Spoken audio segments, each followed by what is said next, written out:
Well, howdy there. You have stumbled your way into the MTG Thoughtcast and the Outlaws of Thunder Junction pre-con reviews.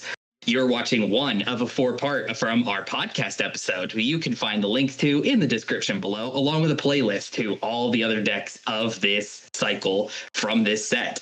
We're real excited to have you here. Enjoy the show.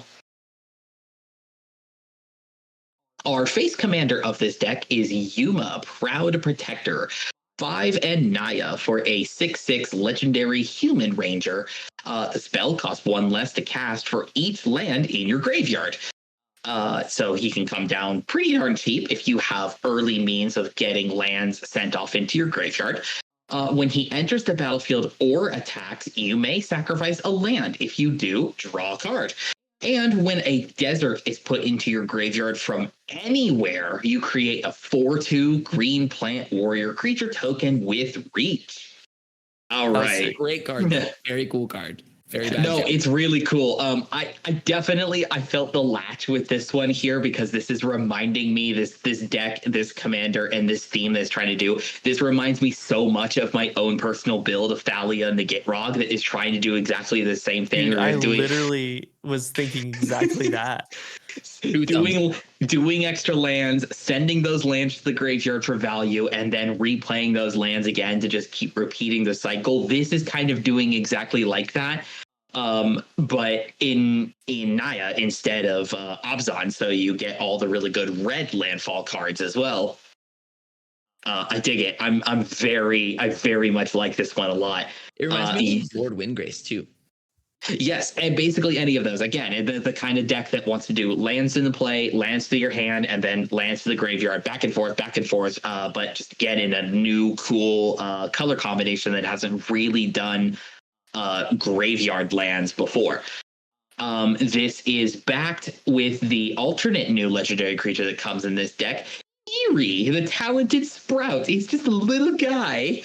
Dude, that card is so cute. He's so precious. The Cactus Folk was definitely one of the most hyped thing I was most excited about when hearing Magic Westworld. You know what I mean? Yeah. Like, oh, they're the spiny face cactus people. They're so good. I'm here for it. So Kiri is 1 and Naya for a 0/3 legendary plant druid. Gives other plants and tree folk you control +2/+0. And at the beginning of your post-combat main phase, return target plant, tree folk, or land from your graveyard to your hand. So the synergy with this one, I'll be honest, this one's not great as your face commander as is, because in the deck as is, there are only 3 other cards that meet the condition of being either a plant or a tree folk. So you're not going to get tons of value off of that. This kind of card just as is just going to be, for the most part, just recurring lands back out of your graveyard. It works really well with Yuma, though. If you have both of them down at the same time, Yuma is going to be sending your lands into the graveyard on attack, and then Kiri is going to be then pulling them right back to your hand that you can start replaying them again and get landfall triggers and things like that. So that's awesome. Not incredible as the commander, but a really cool build around, and especially if you wanted to do, again, a sort of like a typal matter thing of throwing this in with other tree folk or plants. I mean, there is a little bit of synergy that there can be in here. There is an Avenger of Zicar that comes in this deck, so like having Kiri down when those plants are created, like suddenly before any counters, those plants are already 2/1 or 2/1s. Kiri gives 2/0. Oh, then they're 2/2s. It's real cool. It's really, really neat. Again, not awesome as the commander, but right. You were right. It's a 2/1. Really cool, really cool. And so then as you would expect in the deck, though, no tree folk. No, unfortunately, but that's okay. Again, build a tree folk deck with Kiri. You'll have a great time. Yes.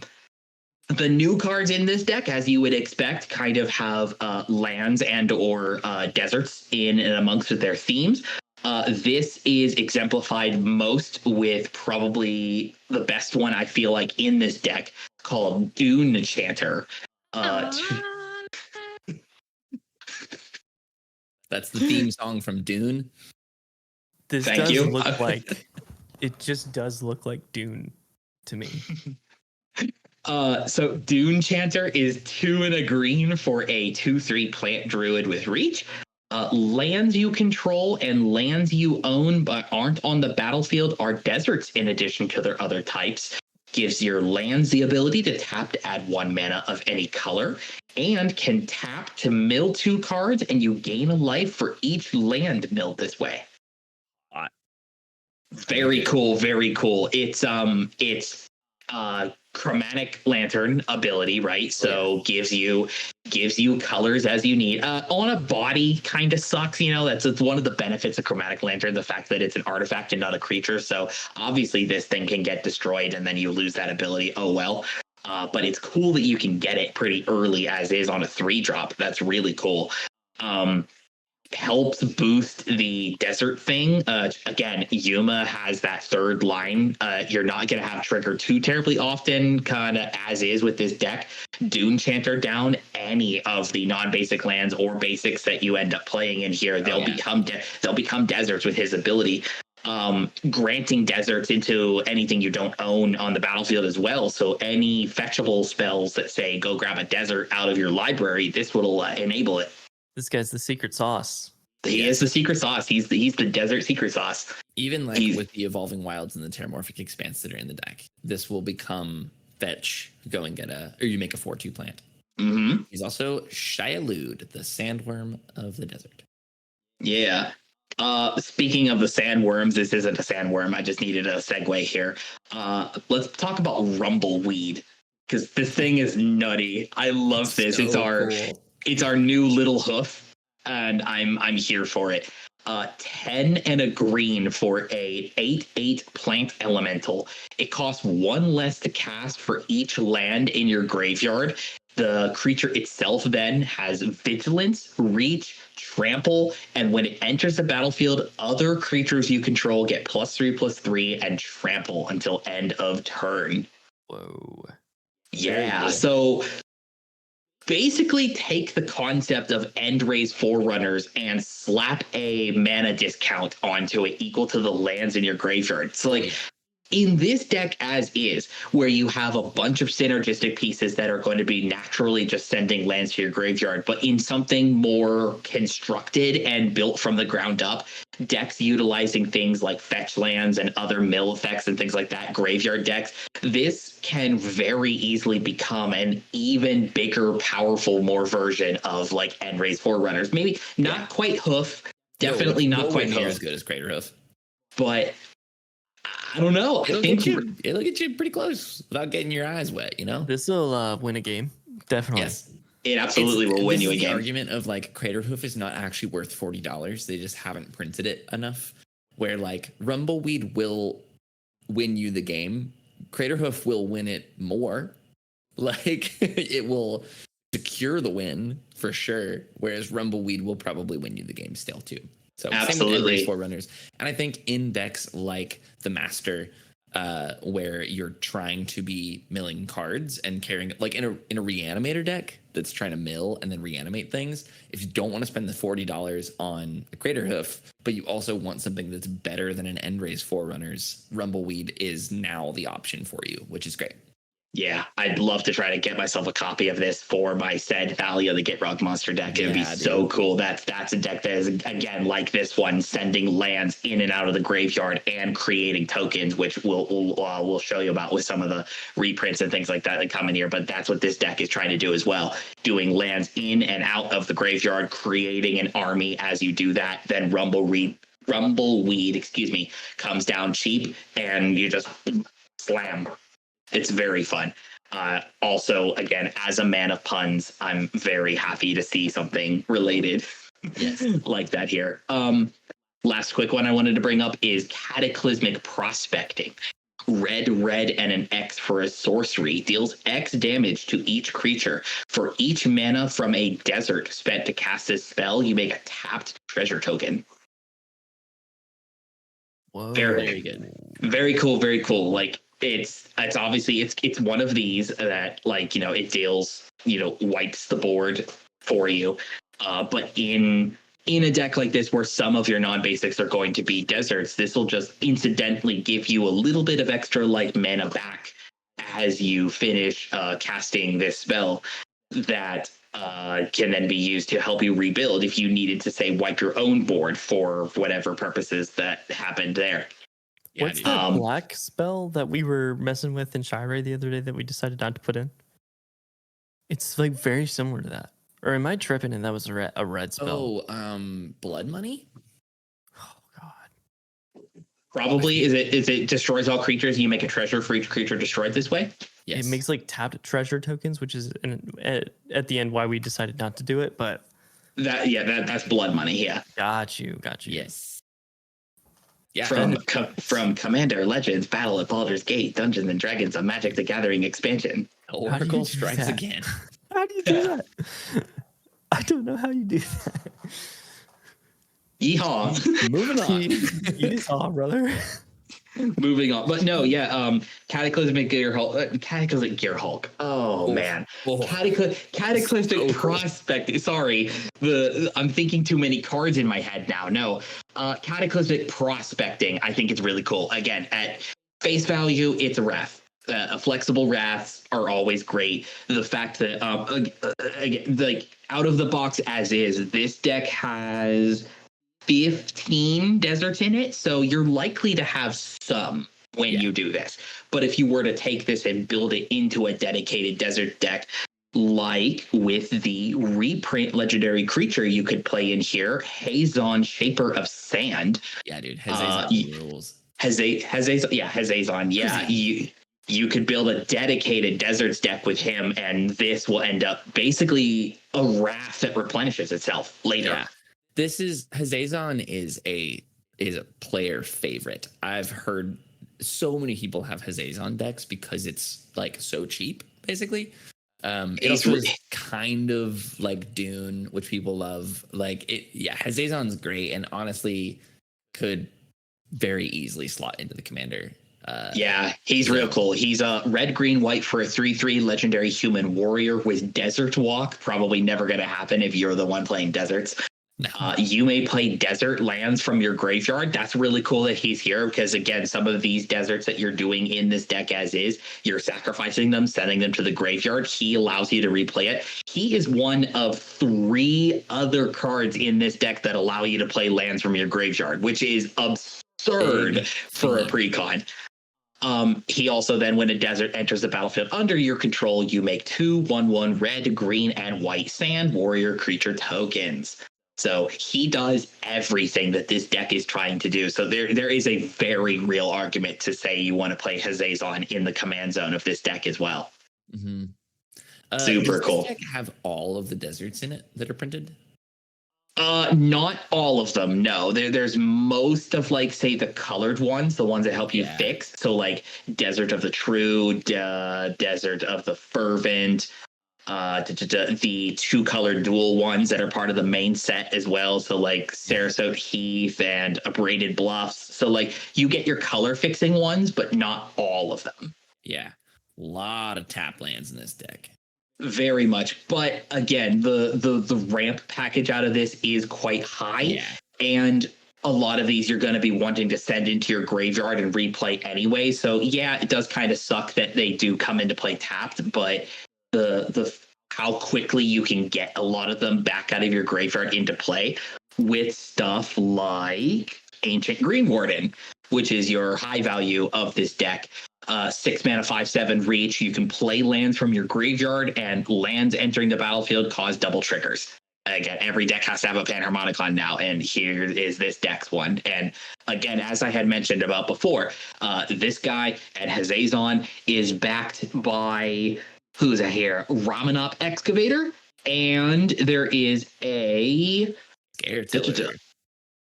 Scaretiller does it as well. Perennial Behemoth is also in here as well. So basically, 4 permanent cards in here that allow you to play lands out of your graveyard. That is huge for a deck where it's huge for a deck where its strategy is wanting you to be either pitching them from your hand or sacrificing them from the battlefield, allowing you constant land drops back from your graveyard. Does that accelerate you? Not all the time. It depends how many lands you have the ability to play during a turn, but just the fact that you will essentially never run out of landfall triggers. That is the key backbone to doing a land-centric deck like this, and especially one like this that isn't just strictly trying to be landfall. It's trying to be landfall, but from your graveyard. It's How very dare cool. they put a Scoot Swarm in this deck? Oh, yes. Please. I'm here for they? Scoot Swarm. Rootin', tootin', and scootin'. I think Really? we did a card, dude. Yeah, I've been noticing, like I was so enjoying going through this because I'm looking at these token producer cards like Scoot Swarm, like Titania, Protector of Argoth, like who else we got in here? We've got Omnath, Locus of Rage. That card yeah. rips. Basically, like, this is the strategy that they're looking for you to do. You're looking to do these lands either from your hand or from your graveyard, and you're just going to make a token army. And it just, I resonated with this because, again, this is my build for Titania, or not This Titania. is all in your wheelhouse, dude. Yeah, my Princess of the Frog. I'm all about it. We had mentioned Avenger of Zendikar. Oracle of Moldiah is also in here as well. This is something that will. I got so excited when I saw that, and then just got so sad seeing that that's a $3 card now. That used to be like a $25 card, Oracle of Moldiah. Mm-hmm. How the mighty have fallen. But it's a great synergistic piece, obviously with itself allowing you to play lands off the top of your library, but also the fact that it allows you to play that additional. If you have any of these effects down that say that you can play from your graveyard, you get to take advantage of that out of your graveyard. So you could do double lands out of your graveyard, and then if you run out of stuff in your graveyard, you then go to the top of your library, and then your commander is sending them back into the graveyard. You see what I mean? Is like there's this engine that it is working through, and landfall is strong. Like, it's just a good strat. Yeah. It is exactly. It rewards you for playing the game. Like, yes. you want to be playing lands anyway. Landfall just gives you so much extra value for doing the things that you're already trying to do. It's so freaking cool. You actually can get value off of Hour of Promise. Yes, you can. Nobody has ever made the 2 black zombies off of Hour of Promise. It's so cool. Yeah, it's a real good one. Every person has ever just gotten Dark Depths and Thespian Stage and been like, I guess I'll get Merit Lage.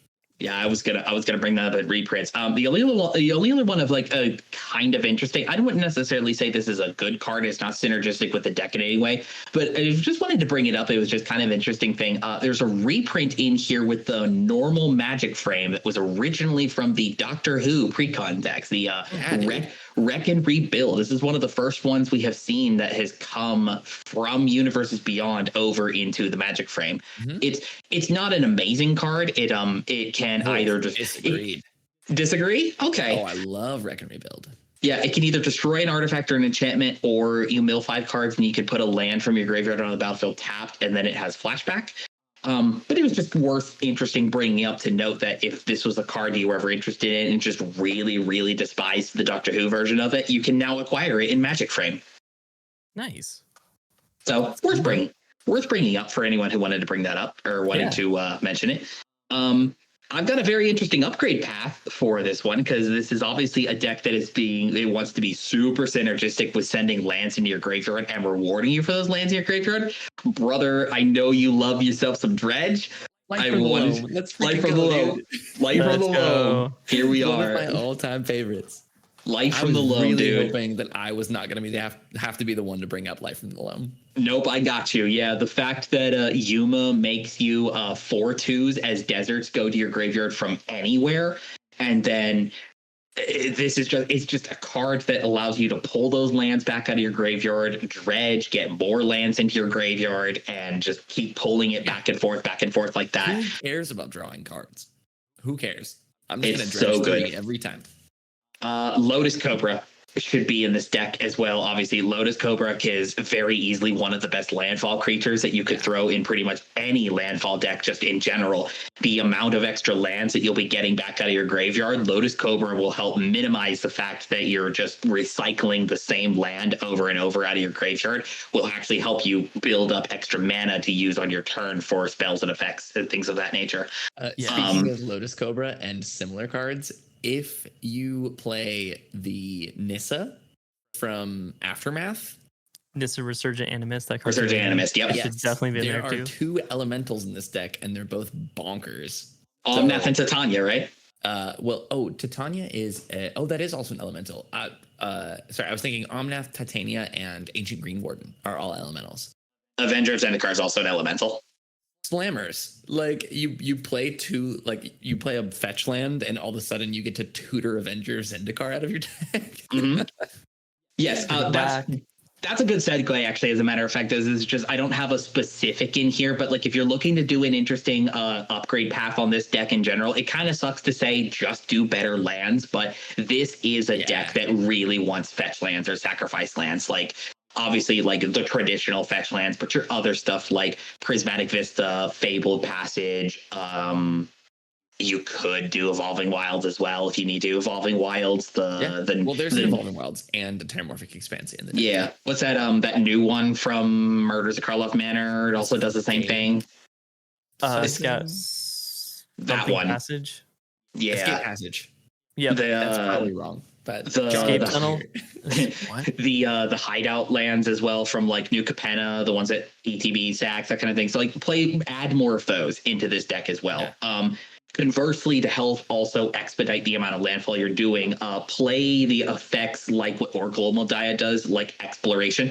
The cards that allow you to get extra land drops. Exploration, Azusa, does Dryad of the Elysian Grove allow you an extra land drop? I can't remember. I know he gives you Chromatic. I think he lets you play an extra land. Yeah, I believe so. Yeah, so Exploration and Friends, the things that allow you to do extra land drops, those definitely play those in this deck as well. There's an Explorer in the deck. There isn't. The Explorer. Explorer is Dryad the confirmed. draw card. You get to play an additional. It does what you think it does. Yeah. Summer Game. Hashtag thanks the Oracle. Yes. Wait, good stuff. I can't be the Oracle. That's a problem. That's really bad for him. We're in trouble if Jared's the Oracle.